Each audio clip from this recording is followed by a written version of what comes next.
સુરતના ડિંડોલી વિસ્તારમાં એક ચોંકાવનારી ઘટના સામે આવી છે, જેમાં 4.5 વર્ષના માસૂમ બાળકે રમતા રમતા કાચની લખોટી ગળી લીધી હતી.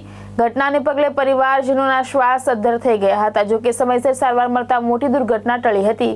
સુરતના ડિંડોલી વિસ્તારમાં બનેલી આ ઘટનાએ માતા પિતાને સાવચેત રહેવાનો સંદેશ આપ્યો છે.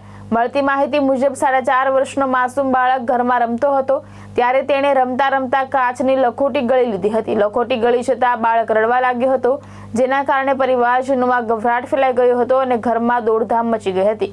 પરિવારજનોએ સમય ગુમાવ્યા વિના બાળકને તાત્કાલિક સારવાર માટે નવી સિવિલ હોસ્પિટલ ખસેડ્યો હતો.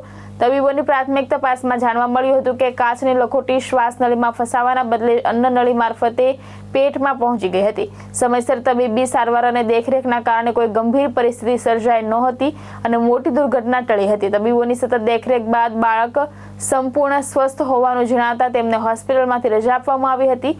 આ ઘટના બાદ તબીબોએ નાના બાળકોની પહોંચથી આવી વસ્તુઓ દૂર રાખવા અને સતત દેખરેખ રાખવાની અપીલ કરી છે. ભાવેશ ઉપાધ્યાય, દ્રષ્ટિકોણ ન્યૂઝ, સુરત.